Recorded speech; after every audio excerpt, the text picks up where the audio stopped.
Hello guys. Nandito naman po tayo sa ating video. So ang ating topic for today is yung comparison ng OLED tsaka B2. Nintendo Switch OLED and Nintendo Switch version 2. So start na tayo. So ang pagkakaiba ng Nintendo, dito muna tayo sa box. So sa box ng version 2 is pahaba. Yan. Look guys. And then sa OLED, ito patayo. Okay, ang box niya. Diba? And then yung side niya, wala na yung isa OLED, wala na yung features. And then yung back ng B2 merong Joy-Cons. And then sa OLED, yung box niya, andito yung mga features niya. So, diba sa B2, andito sa gilid. Ngayon, sa OLED, nasa likod. Okay, sa side naman niya, ayan, yan, side niya, for B2 is nandito sa likod yung features. Okay.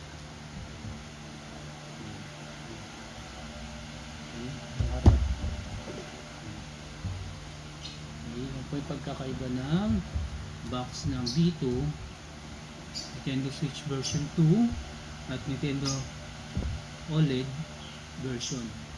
Okay. So punta tayo sa dock naman niya. Ang pagkakaiba naman ng dock niya, ang B2, kita mo nyo guys, yung logo niya is malaki. And then sa OLED, maliit na lang siya. Guys, maliit na. Maliit niya. And then sa back naman ng OLED, pagkakaiba nila. Wala na yung sa B2, nandun pa yung logo ng Nintendo. And then sa B2, maliit na rin siya. Sa OLED, sorry guys. OLED, maliit na siya. And then yung bukasan naman, pag inopen mo, lalagay natin yung HDMI tsaka yung cord niya. Diba, ang B2 pag ganito, may clip pa siya, open yung gano'n. Pero sa OLED, hindi na siya naka-clip, nakatanggal na lang siya. Nakatanggal siya. Diba? Pero pareho lang din yung lagayan ng HDMI tsaka cord. Yan, pareho lang din. Hindi na pagkakaiba. Natatanggal na yung takip. Natanggal na yung takip ng OLED. Okay. Ibalik na, ibalik.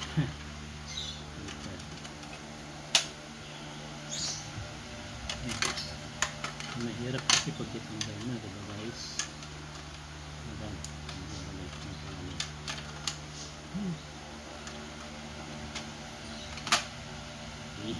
Yan. Kakaiba ng dock nila. And then yung controller naman, yung handle, pareho lang naman sila, wala namang pinagkaiba. And then sa Joy-Con strap, ang pagkaiba nila yung yung tali. Meron sa OLED, meron siyang guhit-guhit na guys. Diba?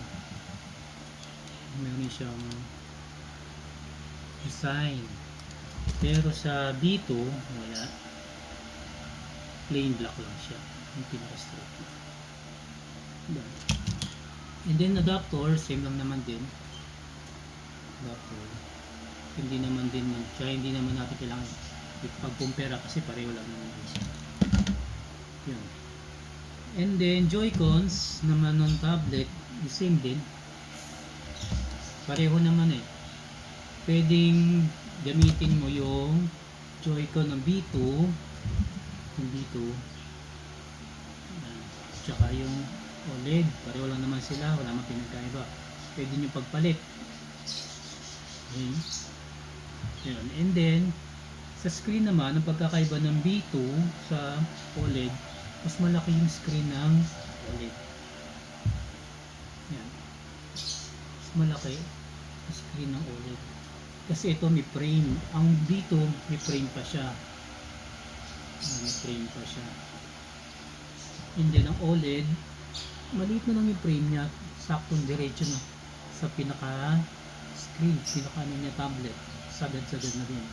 Siguro mga half inch na lang yung natirang frame niya sa OLED. Okay. Yun. Kung ano yung mas preferred nyo, mag-P2 kayo o mag-OLED. Ang P2 LCD type siya, and then nga ang OLED siya. Ang OLED screen niya. So mas brighter tsaka mas sharp ang dating ng OLED sa B2. Yun ang nakita kong comparison nila, pagkakaiba nila. Okay. Yun guys. And then sa OLED, sa likod naman niya, mas usado na laki na yung ano niya, pwede i-open yung stand niya, fixed stand niya. And then sa ano naman, sa B2, di ba nga clip lang siya stand niya. So may tendency mabalik or katulad sa akin natatanggal na bali siya. And then yung memory card kasi ni B2 pataas. Okay. And then sa OLED ito pababa na siya, pasok paloob ng person. Ganun na siya ang ng kanyang memory card lalagyan. Okay. So sa graphics, kung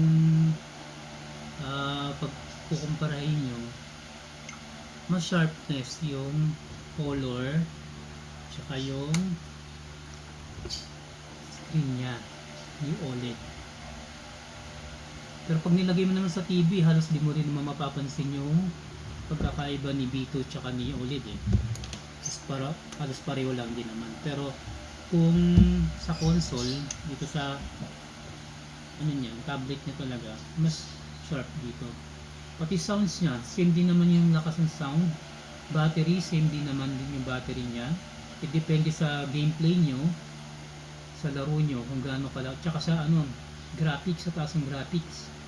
Kasi malakas din makakain ng battery ang maglalaro ng games yung resolution na tinatawag. Okay. Yun ang pagkakaiba ng OLED sa version 2. Okay. And then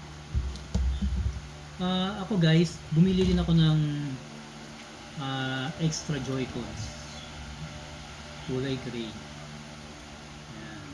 Ang ganda kasi marami kayong Joy-Cons kung marami kayong maglalaro, kasi sa games din ng Nintendo Switch, lalo na yung Mario game, pwede kayo magsabay-sabay, pwedeng hanggang 6 players. And then yung mga racing na laro, pwede naman din 6 players doon.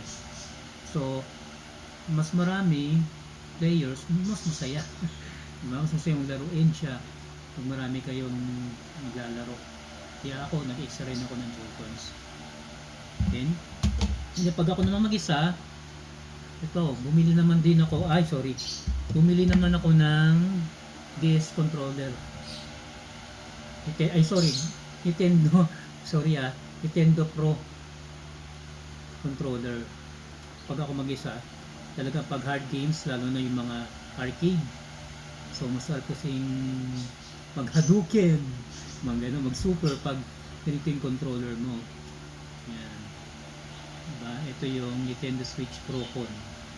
Okay. So, makukuha naman kayong mga mas budgeted, mas mura. Actually, second hand ko lang naman din nakuha to. Kung brand new, dun sa online, pwede kayong umorder dun, marketplace or sa iba't ibang sites na nagtitinda ng mga ganito. So, check nyo lang maigi kung original or fake. Okay? So, meron naman nagtuturo kung makikita nyo kung original o fake yung napili nyo Procon. Okay? And then Sa memory card, bumili din ako ng memory card. Gusto ko rin original kasi na-pick na rin ako eh. Yan, ito yung Mario Edition. Kasi ito yung pinaka magandang klase na memory card. Kasi for talagang original na galing Nintendo. Yan, sa Data Blitz yun. May Data Blitz yun. So doon din ako kumuha, and then para sure tayo hindi tayo mapick ng mga memory card na nagbebenta dyan. Sorry, mga ano dyan. Okay, and then meron din ako accessories pang B2. Yan, para pag aalis ka, pwede mo itong ilagay dito. Gusto mo maglaro sa labas, yan, meron kang protection, meron kang bag na ganito. Ito mo ilalagay yung tablets mo, switch mo, version 2. Meron din pang OLED. And then meron din akong dito lahat, dito may lagay mga cartridge mo. Yan, yung gusto mo idalhin yung controller mo nito, straps mo, or pag may mga gusto ko, meron kang kalaro, dalawa kayo, mag-2-player kayo, dala-dala mo siya. Yan, pwede may separate toy consist. Meron kang power, tsaka charger, diba? Bili ka na rin ng power bank. In case of maubusan ka ng battery, meron kang pwede ka mapag-charge yan. Okay, so yun guys. So ito lahat, kasi nasa inyo naman yan kung anong mas preferred nyo guys, kung version 2 or OLED. So malapit nga rin palang lumabas ang Nintendo Switch 2, Nintendo Switch 2. So tiyak maraming nag-aabang na sa Nintendo Switch 2. So ang OLED ngayon, I think bababa presyo na rin ng OLED ngayon eh. So kung gusto nyo, bumili na kayo ng OLED or mas preferred ni version 2. Kasi ako pareho talagang Nintendo Switch ko ngayon is jailbreak. Pero sa inyo rin naman yun kung gusto nyo ng mag-online. So yun, hindi na kailangan yung jailbreak. So sa jailbreak naman, pwedeng dual boot na tinatawag nila. Yun, it depends sa inyo guys kung ano mas preferred nyo. So yun lang naman pagkakaiba ng OLED sa version 2 Switch. And sa version 1 naman, wala man din pagkakaiba. Ang pagkakaiba lang ng version 1 at version 2 is yung battery. Mas matagal ang haba ng lifespan ng battery ng version 2. Yun ang in-upgrade naman niya. Pero the rest of the accessories, lahat the same lang naman din ng version at version 2. Guys. Okay? So yun po. Kung nagustuhan nyo po, paki-like po yung video ko. Subscribe po kayo sa aking channel, and then paki-click na rin po yung notification para updated po kayo sa mga latest videos ko, ma-update kayo. Okay, so yun lang, maraming salamat. Sana nag-enjoy ko sa aking na-feature ngayon, Nintendo version 2 and Nintendo Switch OLED. Bye guys. So comment below kayo ha kung may mga gusto kayong i-unbox ko, or gusto nyong malaman, comment below na lang po kayo sa baba. Okay? Kung gusto nyo magpa-shoutout dyan, so, comment na lang po kayo, mag-comment na lang po kayo sa baba. So don't forget na mag-subscribe po kayo ha. Maraming salamat po. So yun pa isa, follow up nyo po yung mga videos, panoorin nyo po yung ibang mga videos ko. Lumalabas din po tayo, pupunta tayo kung saan saan, namamasyal din po tayo. May mga unboxing din po tayo, mga action videos, mga G.I. Joe, Power Rangers, Voltes 5, Superman, yan yung mga aking mga videos. Pwede nyo po panoorin, and then subscribe po kayo doon para mapanood nyo po yung mga ibang videos ko. Okay? And then meron din po tayong mga doon, mga videos na namasyal tayo. Paki-view na rin po, panoorin nyo rin po, tsaka paki-subscribe na rin po. Okay, salamat po. God bless.